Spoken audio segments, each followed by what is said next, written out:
Hey, Shad here with Speed Addicts, your favorite gear site and now superstore. In today's video, we're gonna check out the Airoh Commander 2. What's up, Speed Addicts fam? Before we get after this vicious looking dual sport helmet from Airoh, the Commander 2, before we do that, subscribe to the channel. That way you're the first to know about exciting new releases like the Commander 2 coming now to the USA. We're stoked about that, so subscribe to the channel and stay up to date. Also, if you're gonna shop for gear online, you know what I was gonna ask. Shop at speedaddicts.com. There's a link down there in the description. It'll take you right over to the Commander 2 over at speedaddicts.com, where all Airoh helmets ship fast and free and with the industry's best return policy. That's right, a full 90 days, and we even pay that return shipping. So what have you got to lose? Go check out some Airoh helmets over at Speed Addicts.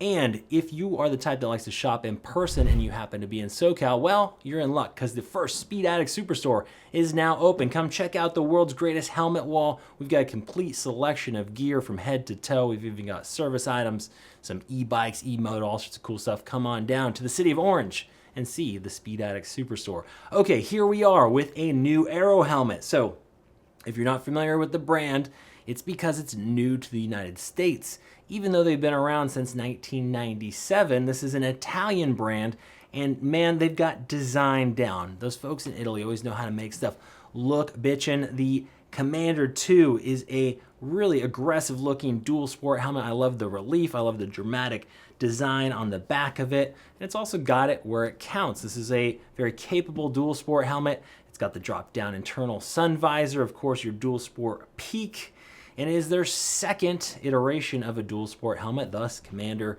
2, okay? Airoh's best known for their Aviator. They're on the third one, which is their enduro or off-road helmet. We're also gonna be selling those as well. And this is taking some of the design cues, especially like on the back of the helmet, from that Aviator franchise, shall we call it. It's really the helmet that put them on the map. So how much is the Commander 2 gonna set you back? Well, they make two different versions of the Commander 2.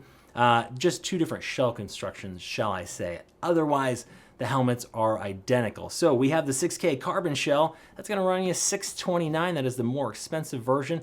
It's slightly lighter weight, coming in at 3 pounds, 5 ounces. So pretty light for a full, a dual sport helmet with the interior drop-down visor and the peak. So Airoh, known for lightweight, high-performance helmets, they're bringing that to the Commander 2.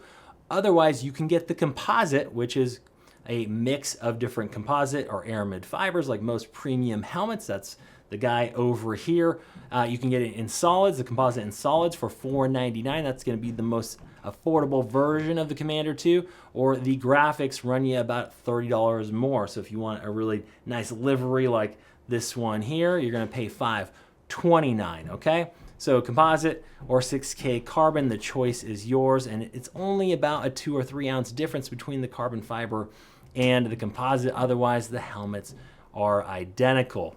And this Airoh helmet is passing both DOT and that new ECE 2206 safety standard, which is added peace of mind. In terms of the fit and the size, we're pleased to tell you that the Commander 2 runs true to size, so you can go by the sizing chart you're gonna see over at speedaddicts.com. We found it to run true. Folks that typically wear a medium, in most helmets, we're taking a medium here in the Commander 2, so no huge surprises there. The shape is intermediate oval, again, kind of standard fare for the United States in terms of the head shape. They are using 3 molds or shell sizes for the Commander 2, so hopefully you get a nice close fit. The helmet is not too bulky, which is nice. A lot of helmets have kind of been growing in certain dimensions. This one is really nice and low profile. 3 shell sizes helps it fit closer to your head and just have a more streamlined appearance and aerodynamic profile out there on the road. Commander 2 will be available in both in extra small through 3X. So they got that 3X on there, which is nice. So no one should really be left out of the sizing run for the Commander 2. Now, when you're shopping for gear online, I know fitment can be a bit of a challenge sometimes, so if you're nervous about that, shop at Speed Addicts. Again, 90 days to figure it out, and we even pay that return shipping, so there's no risk. Just make sure the helmet's brand new in original condition. Try it on in your living room. Your goal is to get a helmet that fits nice and snug without causing discomfort, so as tight as you can stand it, I guess, is the way we we would say it. And I mean, stand it for some time, right? So watch some TV, hang out in your Commander 2 after you order one for 20, 30 minutes. Make sure any discomfort is not showing up. And if you have questions after that, you're not sure you're in the right helmet, call and talk to Rider Support here at Speed Addicts, and we will walk you through getting the right fit. Okay, let's talk about ventilation here on the Commander 2. Now the vents are located pretty far back, so they didn't want to obscure them, I guess, with the peak here. Okay, so they're back here in black. They have a really small button. It's a little bit tiny, but you'll be able to work it. It's got a bump on one side, so you should be able to feel it up there when you have your gloved hand on, and you're not going to be reaching underneath the peak. I've seen a lot of dual sport helmets with ventilation up under here, and that gets a little bit tough to get to, and I think they've designed the Airoh to flow through these vents, and you have these nice big reliefs, these kind of intakes that match the shell design, promote the air flowing through the helmet. Okay, when we get to the back of the helmet, there are no escapes, which is kind of interesting. I haven't seen a lot of the more recent dual sport helmets without any sort of exhaust in the back. That's something I would typically like to see. Now up in the front, we do have a nice big chin bar vent.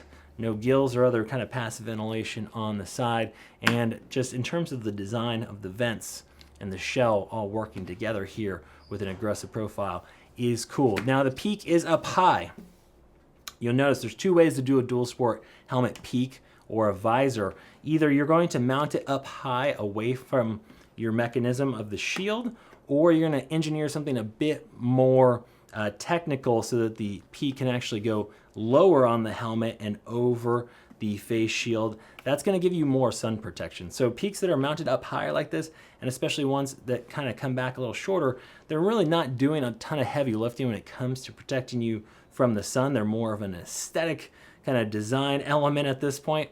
The helmets that have the peak that mount lower and hang over, or even have a visor extender, are going to give you a bit more sun protection. So, but we do have an interior drop-down sun visor, so they really got you covered in terms of the sun protection. They're not unique. There's plenty of other helmets that kind of skin the cat this way, but just worth noting, don't expect a ton of sun protection from the actual peak itself. Now, this is removable, and you can run it in a full face configuration. As Airoh would say, this is 3 helmets in one. So you have your standard full dual sport setup. You can remove the peak and have a full face helmet, or you can leave the peak and remove the face shield and run goggles and have more of an off-road configuration. The face shield is stout, injection molded. The one drawback is that it does require a tool to change it out.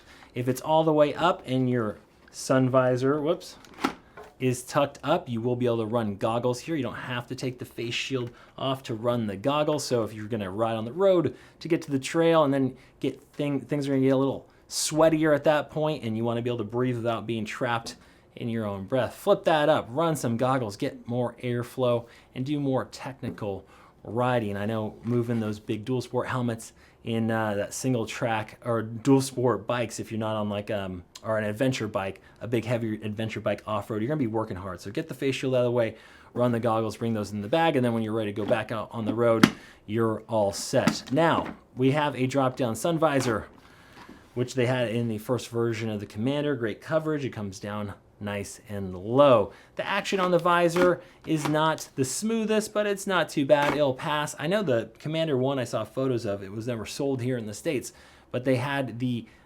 lever for the drop-down visor up here, which I tend to like. It kind of stays out of the way of your comm system and that sort of thing. They've decided to move it down here, and it does the job. Now, when it comes to a dual sport helmet that has the drop-down visor, if I was going to ride a lot of technical off-road riding, I'd usually want one without the drop-down, because it's just an extra moving part. It's more weight. It's something that can bounce around in there if you're really getting technical or more challenging off-road riding. So I'd say that the Commander 2, like all in all, is probably better for someone that has a more of like an 80-20 road to off-road mix. If you're going to go off-road, you're going to ride some kind of basic trails and fire roads, you'll be in great shape here. But if you're going to do more technical riding, I'd look for something without the drop-down visor. Just my 2 cents there.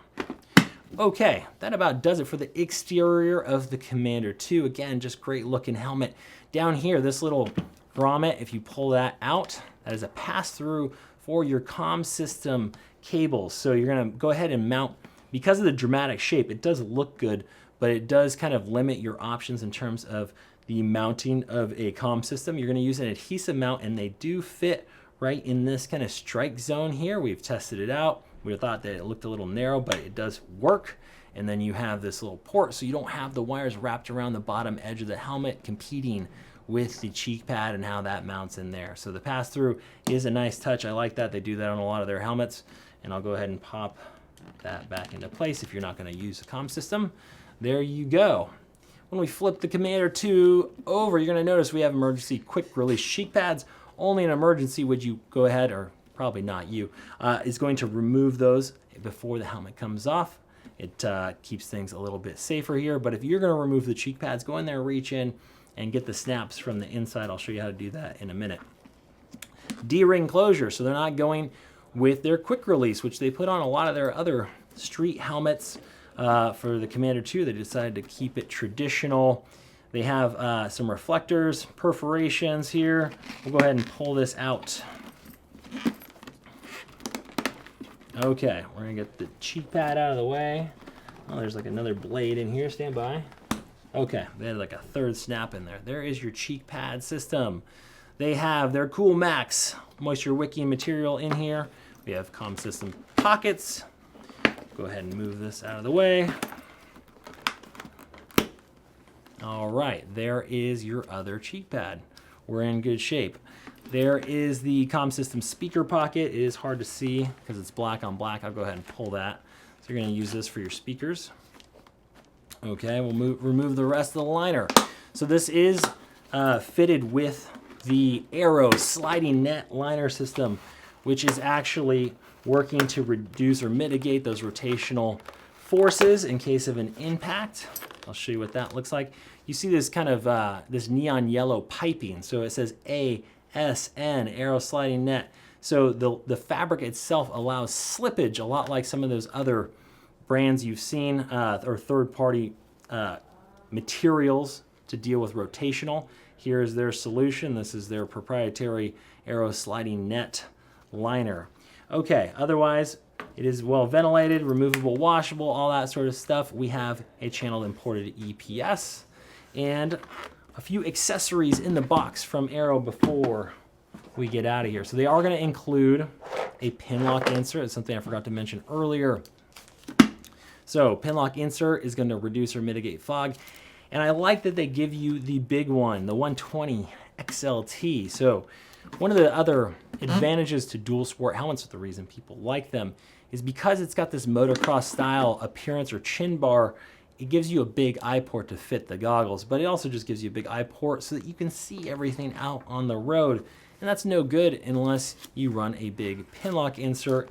Running a narrow one kind of defeats the purpose of the big eye port with plenty of visibility. Again, the pin lock insert is going to install on these two tabs on the inside, create a dual pane system, and deal with fog for you, in case you're not familiar. Installs in a few seconds, and you can move it between shields because it's not adhesive. It's just kind of a press fit. There are going to be different shield options, smoke, iridium, all that sort of stuff. In the box, you will get a chin curtain and chin curtain extender. Chin curtains, if you haven't run one before, do a good job of keeping a lot of the air turbulence from blowing up in there. If you have eyes that are like sensitive to air flying around in your helmet, run the chin curtain and it will help you out. We have action camera mounts for the top of the Commander 2. So if you want to run a GoPro up top, they give you this kind of spring-loaded adapter. You're going to drop that cover and install that guy. They also give you a few other action camera adhesive style mounts. And then lastly, there's a few things in here to cover up a few different things. Like if you're going to run this in the off-road mode, you're going to take the face shield off. These are to cover up the visor mechanisms. And then they give you these plugs for the top if you're not going to run the peak and you're going to run it in a full face configuration. That's what you're going to use. And Airoh always does a good job with the accessories. They're neatly boxed and inside your package instead of messy in a big bag or something like that. So the Airoh design, I think, is really where they set themselves apart. This helmet is just awesome to look at. It's got all the different creature comforts and features you're going to want, the comm system compatibility, the pin lock insert, the drop down sun visor. It's available in that 6K carbon. And the other nice thing is that Airoh's backing it up with a full 5-year warranty on the Commander 2, available now at Speed Addicts, or come on by the Speed Addicts Superstore to check out Airoh helmets in person. That's it for today. We'll see you next time to find out what's in the crate.